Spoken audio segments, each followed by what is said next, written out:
नमस्कार, मैं हूं रजनीश दीक्षित। आप देख रहे हैं श्रेष्ठ उत्तराखंड। जी हां, चार धाम यात्रा की महा कवरेज श्रेष्ठ उत्तराखंड लेकर आप तक पहुंच रहा है। पल पल का हर अपडेट हम आपको बता रहे हैं।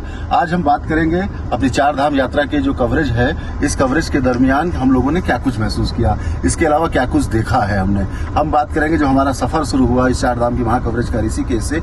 वहां जब हम ट्रांजिट कैंप पहुंचे हैं तो उस ट्रांजिट कैंप में हुजूम था श्रद्धालुओं का, जो 5-5, 6-6 दिन से वहां पर पड़े हुए थे।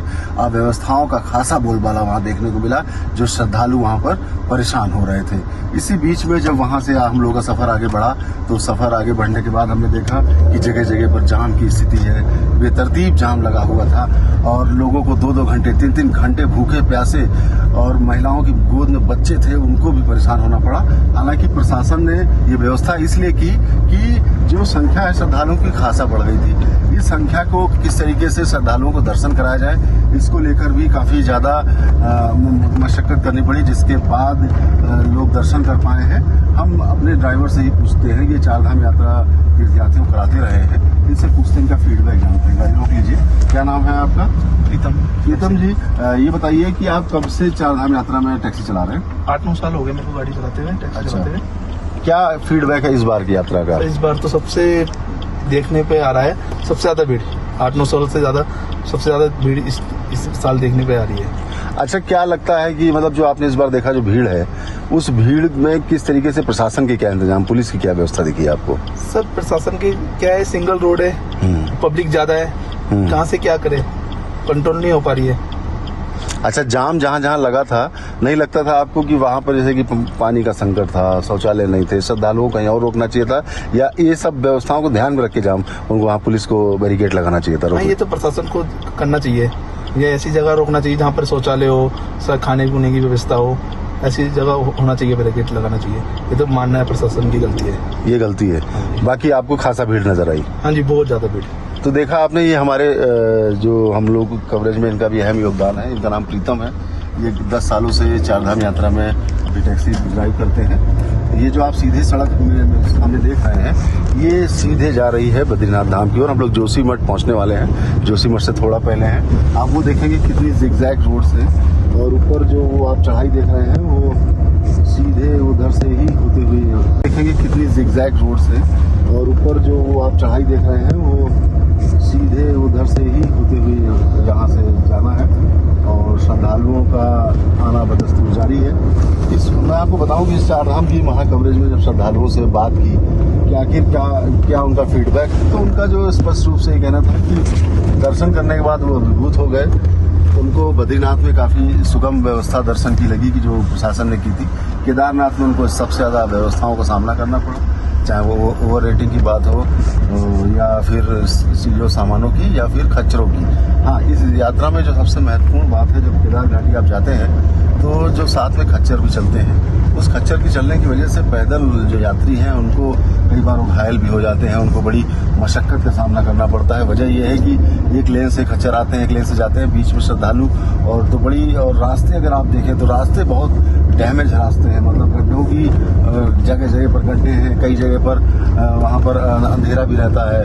हालांकि जो स्ट्रीट लाइट्स लगी हैं उनका गैप इतना है कि उन स्ट्रीट लाइट की वजह से बीच बीच में अंधेरा भी रहता है। हम लोगों ने खुद इस सफर को पैदल तय किया है और देखा है, श्रद्धालुओं से बात की है, तो ये स्थिति है। और आपको बताएं, जब चार धाम यात्रा ये 10 तारीख से शुरू हुई, 12 तारीख को बद्रीनाथ धाम को पहुंचे, तो उससे पहले जो ऑनलाइन रजिस्ट्रेशन हो रहे थे वो काफ़ी ज़्यादा ऑनलाइन रजिस्ट्रेशन हुए। अभी तक अगर बात करें तो 7 से 8 लाख श्रद्धालु पूरी चार धाम में दर्शन कर चुके हैं। और उसके बाद जो है कई श्रद्धालु जो ऑफलाइन पहुंचे, जिन्होंने रजिस्ट्रेशन नहीं करा पाए थे, उनको भी हालांकि यहाँ के प्रशासन ने दर्शन की व्यवस्था कराई। ये एक इन्होंने अच्छा कार्य किया।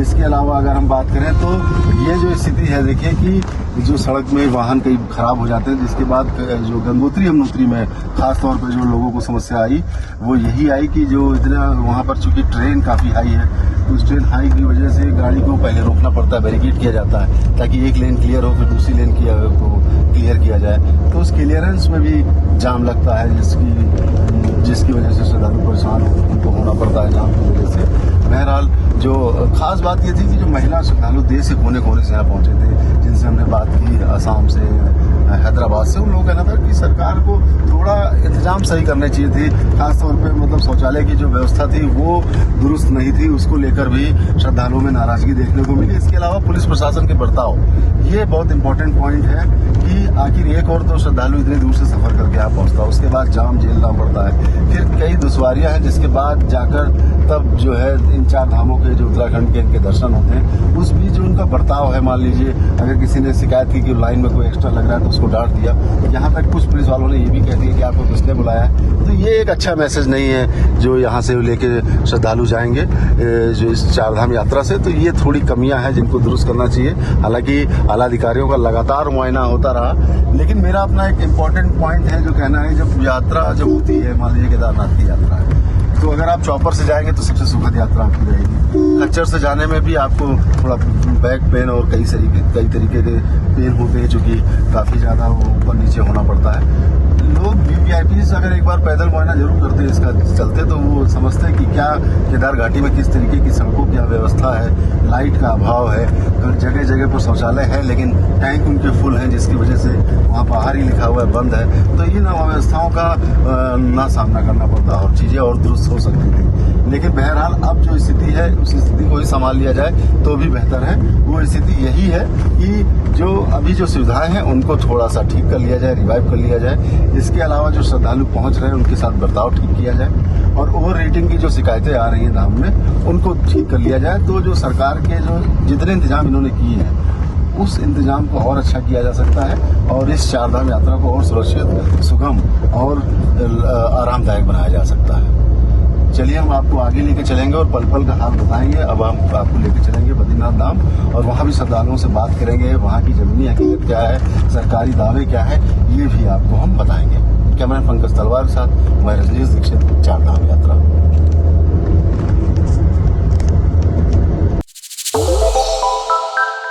श्रेष्ठ उत्तराखंड पर खबरों से जुड़े रहने के लिए चैनल को सब्सक्राइब और लाइक करें, बेल आइकन दबाएं और देखते रहें श्रेष्ठ उत्तराखंड।